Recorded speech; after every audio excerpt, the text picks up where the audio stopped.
C'est mon premier jour à Paris. Je viens d'atterrir à l'aéroport. Je ressens un mélange d'excitation et de fatigue. Mon vol a été long, mais maintenant je suis là, prêt à explorer la ville lumière. Ma valise est grande et lourde, mais cela ne me dérange pas. Et j'ai tout ce dont j'ai besoin pour ce voyage et je suis prêt pour l'aventure.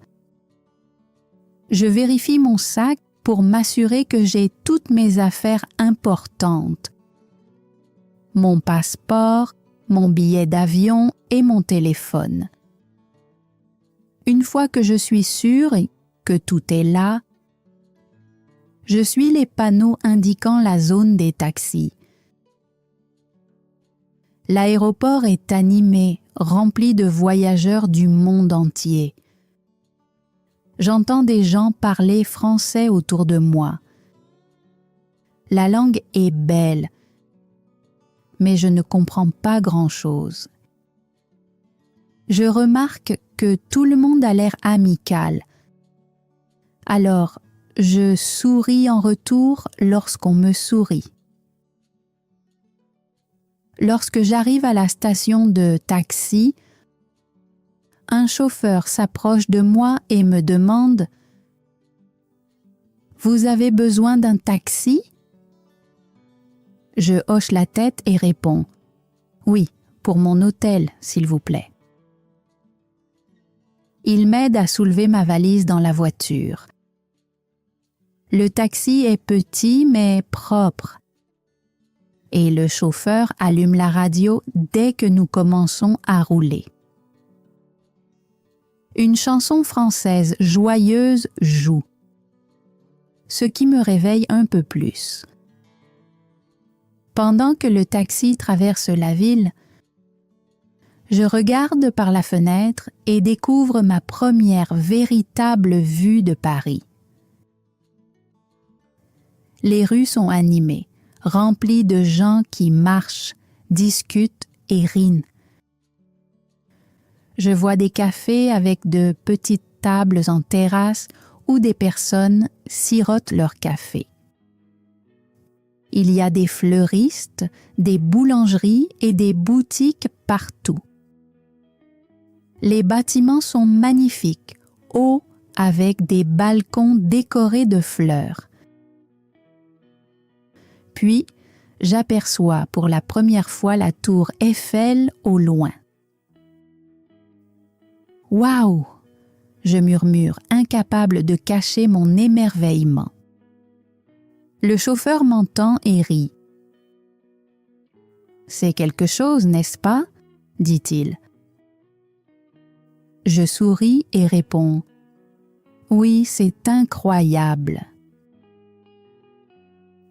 Après environ 30 minutes, nous arrivons à mon hôtel.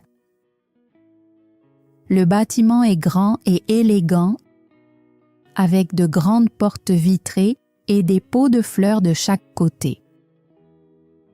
Des palmiers bordent la rue, ce qui me surprend. Je ne m'attendais pas à voir des palmiers à Paris.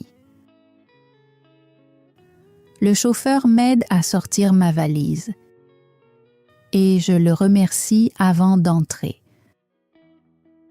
À la réception, une femme aimable m'accueille avec un sourire. « Bienvenue à Paris », dit-elle.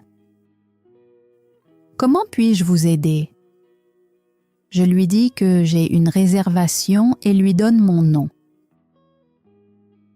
Elle tape quelque chose sur son ordinateur, puis hésite légèrement. « Un instant, s'il vous plaît, » dit-elle. Je commence à me sentir un peu nerveux. Y a-t-il un problème avec ma réservation? Après 1 minute, elle lève les yeux et dit « Votre chambre n'est pas encore prête. Pouvez-vous attendre 1 heure? » Je ressens une pointe de déception. Tout ce que je veux, c'est me reposer après mon long voyage. D'accord, dis-je, essayant de ne pas montrer ma frustration. Elle me désigne un canapé confortable dans le hall et m'offre un verre d'eau. Je m'assois et sirote mon eau en essayant de me détendre. À ce moment-là, mon téléphone sonne. C'est mon amie Sophie qui habite à Paris. « Bienvenue à Paris », dit-elle. « Tu es à ton hôtel ?»« Oui », je réponds, « mais ma chambre n'est pas encore prête. Je dois attendre 1 heure. »« Pas de problème », dit Sophie avec enthousiasme. « Je vais venir te retrouver. Attends-moi là. » Son enthousiasme me réconforte. Finalement, je n'aurai pas à attendre seule. Alors que j'attends, je remarque à quel point le hall de l'hôtel est magnifique. Un grand lustre pend au plafond et le sol est en marbre brillant. Le personnel de la réception est occupé à aider d'autres clients. Soudain, j'entends une voix forte. Un homme est en train de se disputer avec l'un des réceptionnistes. Il a l'air contrarié et ne cesse de parler de sa valise. Je ne peux pas entendre toute leur conversation, mais je saisis les mots. Où est ma valise? Mon cœur rate un battement. Je jette un regard inquiet à ma propre valise, toujours à côté de moi, et ressens une vague d'inquiétude. Et si mes bagages se perdaient aussi?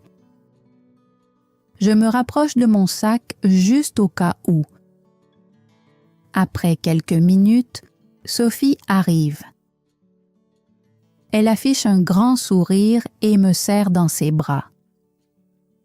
« Bienvenue à Paris », dit-elle avec enthousiasme.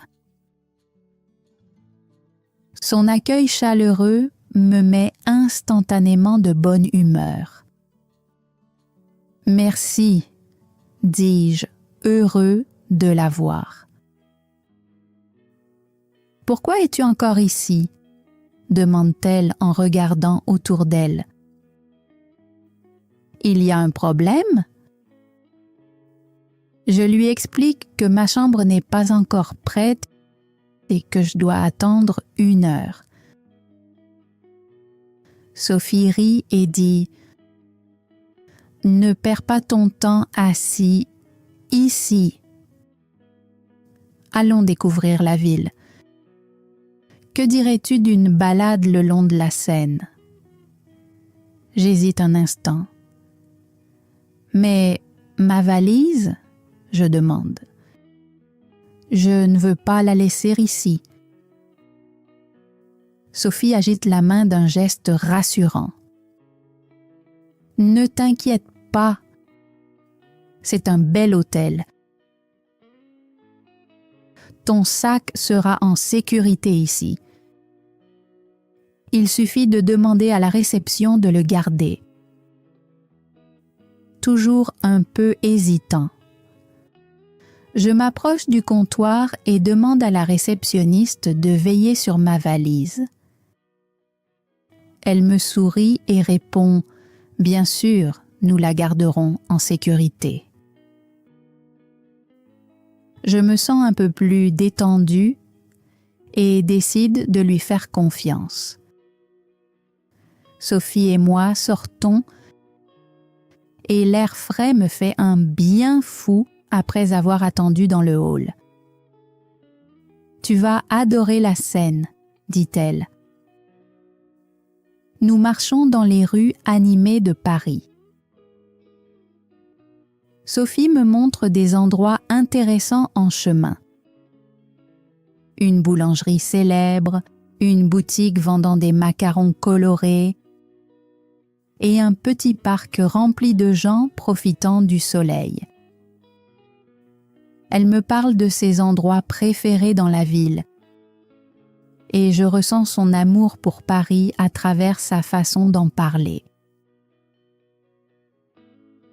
Quand nous atteignons la Seine, je suis émerveillée par sa beauté. L'eau scintille sous le soleil et des bateaux glissent doucement sur le fleuve. Des gens sont assis sur les quais, discutant et riant.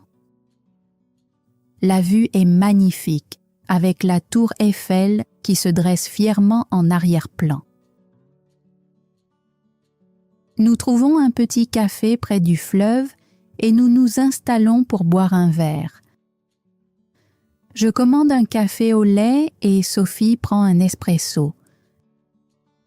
Le café est riche et onctueux et je me sens parfaitement bien. Paris est encore plus beau que je l'imaginais, dis-je. Sophie sourit. Je t'avais dit que c'était magique, non? Le temps passe vite alors que nous discutons et profitons du paysage. Après 1 heure, Sophie regarde sa montre et dit « Ta chambre doit être prête maintenant. Retournons à l'hôtel. » Pendant que j'attends, je consulte mon téléphone. Soudain, un message apparaît de l'hôtel. Urgent. Veuillez revenir à l'hôtel immédiatement. Il y a un problème avec votre valise.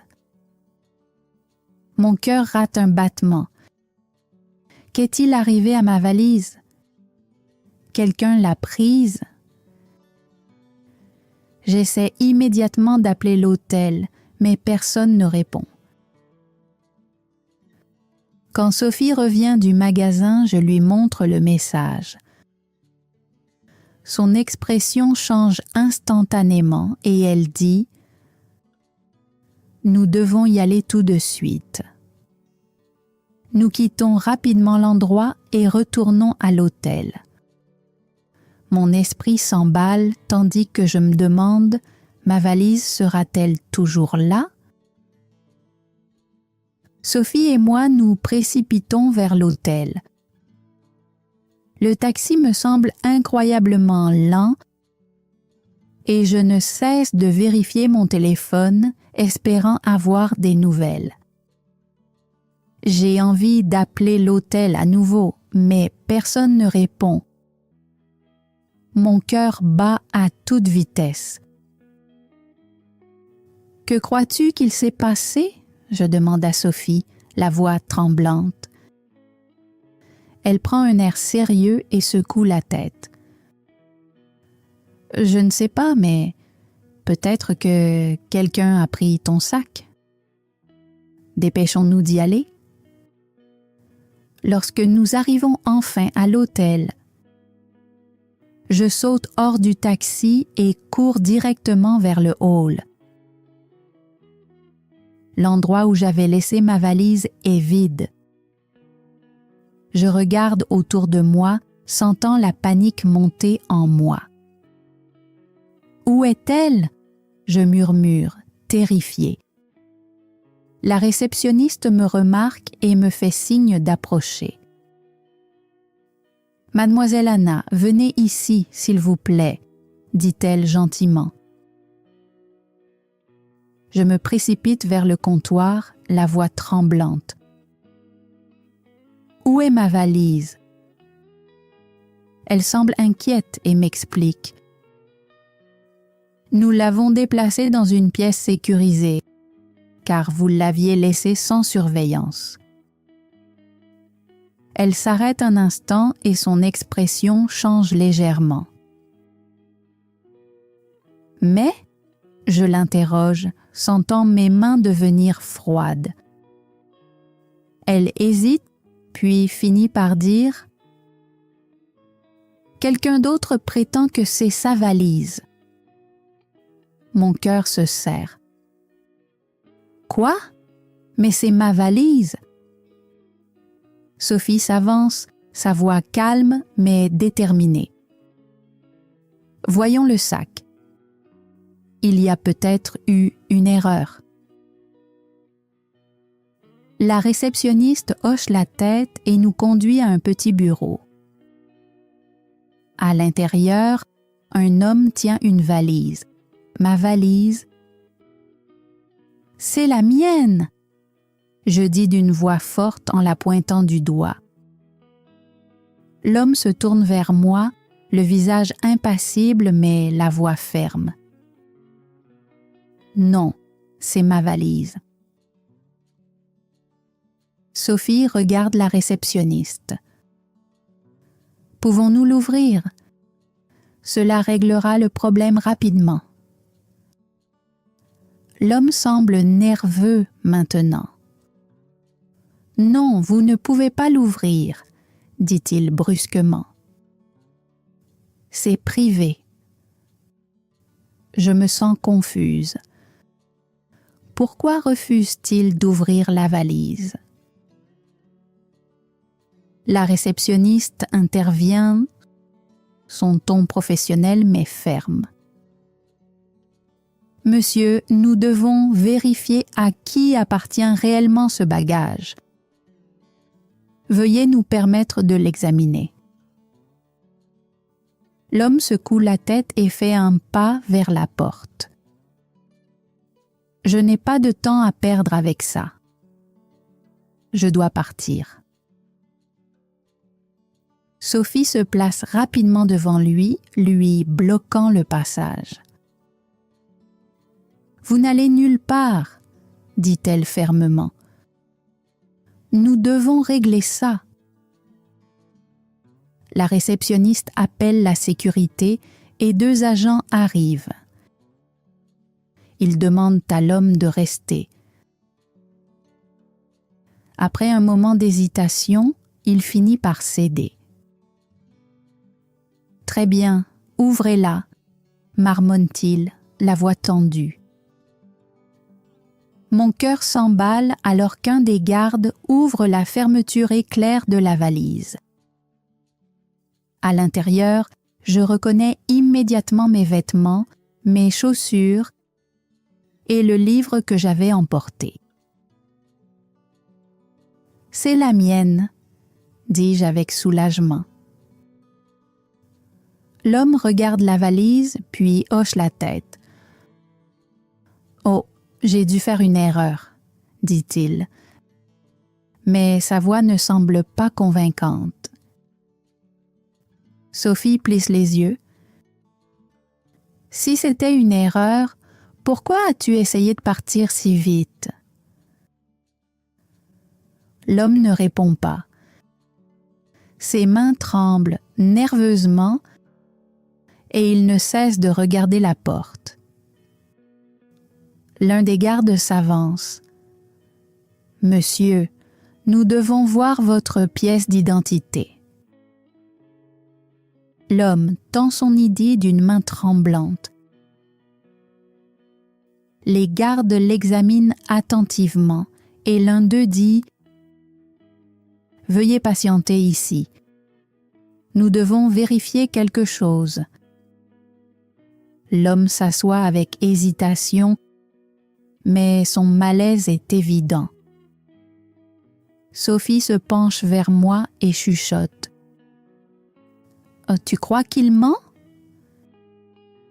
Je hoche la tête sans hésiter. « Oui, c'est ma valise, j'en suis sûre. » Quelques minutes plus tard, l'un des gardes revient. Il regarde l'homme et dit « Votre pièce d'identité indique que vous vivez à Marseille. Que faites-vous à Paris? » L'homme hésite. « Je suis ici en vacances. » Sophie croise les bras. « Alors, pourquoi prenez-vous la valise de quelqu'un d'autre? » L'homme ne répond pas. Les gardes se rapprochent.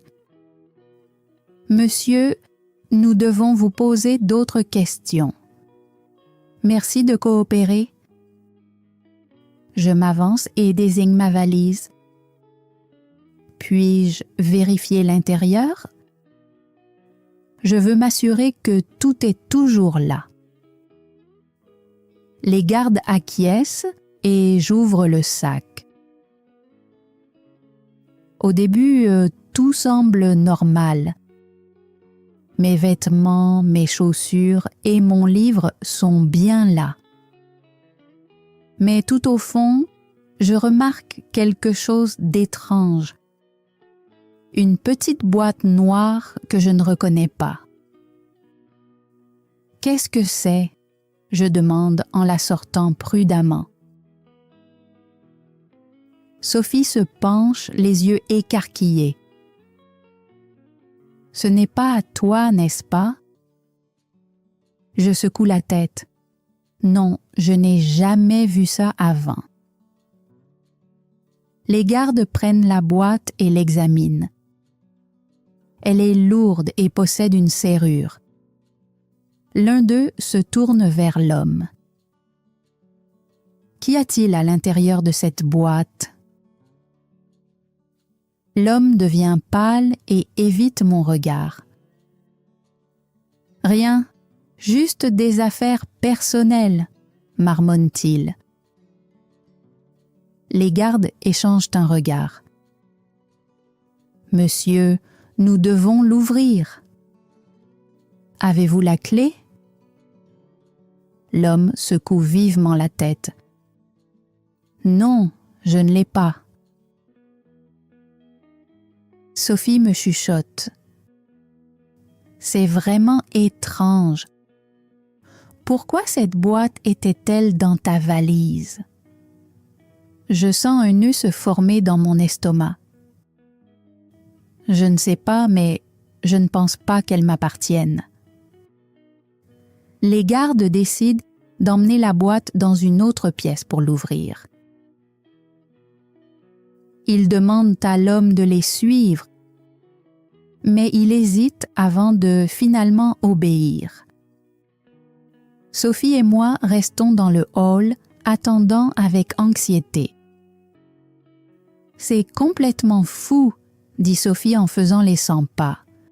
« Tu crois qu'il a mis cette boîte dans ta valise exprès ?» Je hoche lentement la tête. Ça en a tout l'air.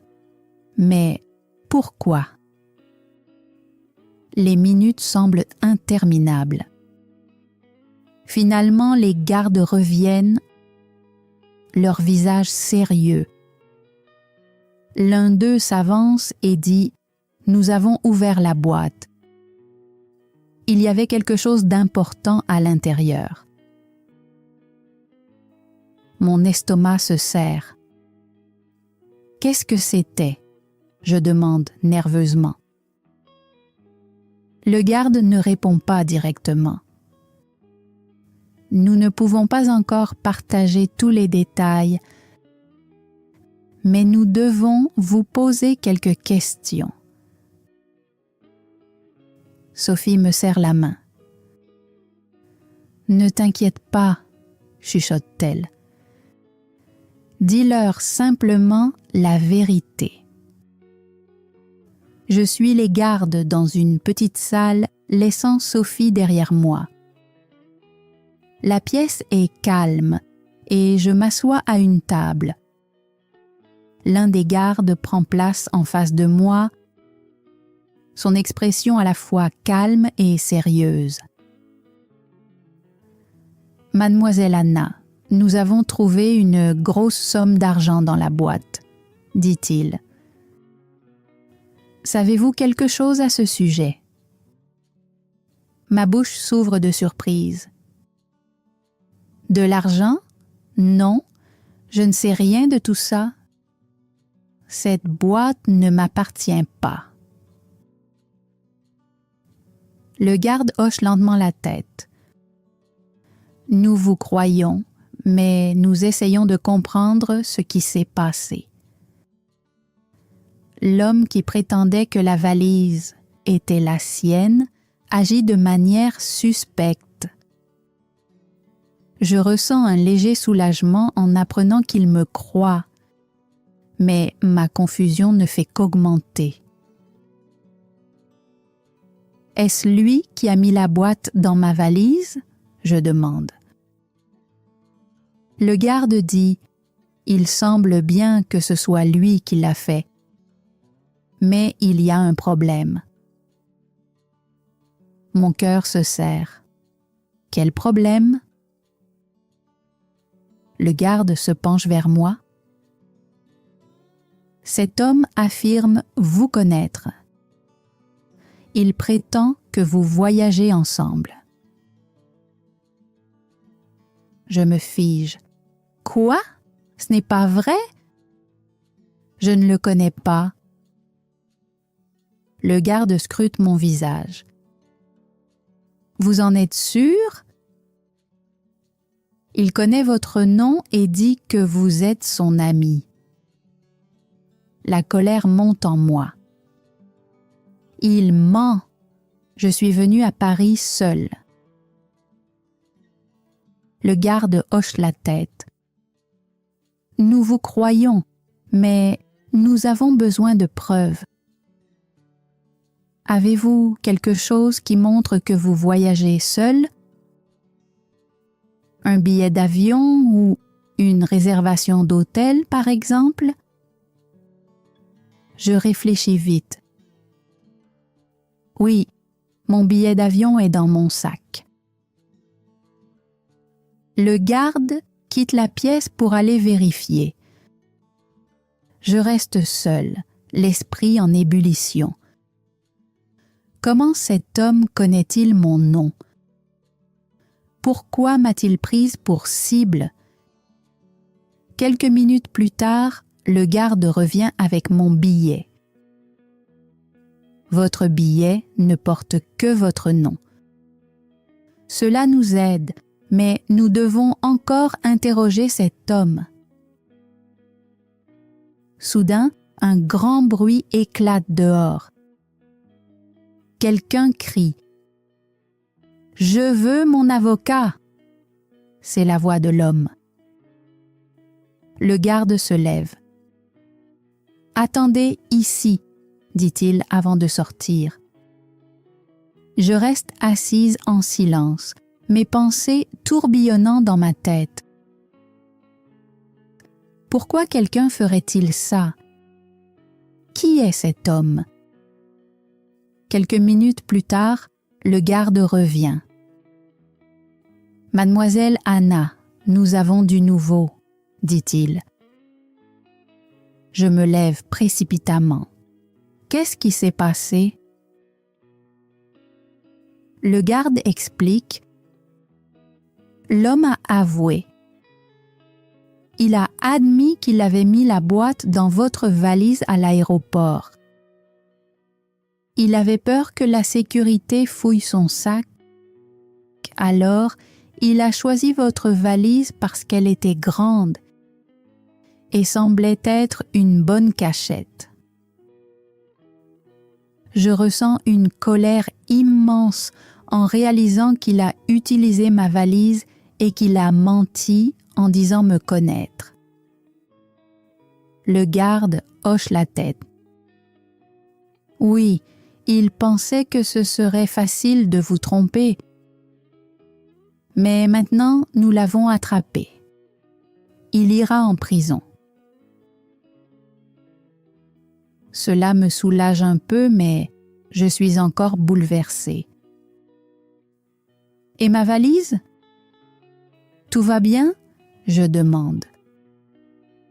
Le garde sourit. Oui, vos affaires sont intactes. La boîte a été retirée et l'homme est en garde à vue. Vous pouvez récupérer votre valise maintenant. Je le remercie et quitte la pièce pour retourner dans le hall de l'hôtel. Sophie m'attend. Dès qu'elle me voit, elle se lève rapidement. « Anna, est-ce que ça va ?» Je hoche la tête et souris. « Oui, ça va. Mais tu ne vas pas croire ce qui s'est passé. »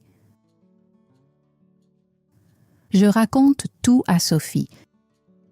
Comment l'homme a utilisé ma valise pour cacher la boîte noire et a menti aux gardes. Elle m'écoute attentivement et secoue la tête. Cet homme était dangereux. Tu as eu de la chance que les gardes l'attrapent. Je ris nerveusement. Oui, mais toute cette histoire a été tellement stressante. Quelle façon de commencer mes vacances! Sophie me prend dans ses bras. Ne t'inquiète pas, le pire est derrière toi. Maintenant, on peut profiter de Paris. Nous prenons ma valise et montons dans ma chambre d'hôtel. Enfin, je peux m'enregistrer. La chambre est magnifique, avec un grand lit douillet et une fenêtre donnant sur la tour Eiffel. Je me tiens près de la fenêtre, admirant la vue, et sens le stress commencer à s'évaporer. Sophie sourit. Oublie cette histoire de valise. Qu'est-ce que tu veux faire demain? Je réfléchis un instant et souris. Je veux visiter le Louvre. Mais cette fois, je garderai mon sac bien fermé. Sophie éclate de rire et je la rejoins. Pour la première fois de la journée, je me sens vraiment heureuse. L'histoire de la valise est derrière moi et je peux enfin me détendre. Le lendemain, Sophie et moi explorons Paris. Nous visitons le Louvre et admirons la Joconde. Nous nous promenons le long de la Seine, dégustons des croissants dans un café chaleureux et terminons la soirée en admirant la tour Eiffel illuminée. Même si mon voyage a commencé dans le chaos, je suis reconnaissante que tout se soit bien terminé. J'ai appris une leçon importante. Toujours garder un œil sur mes affaires.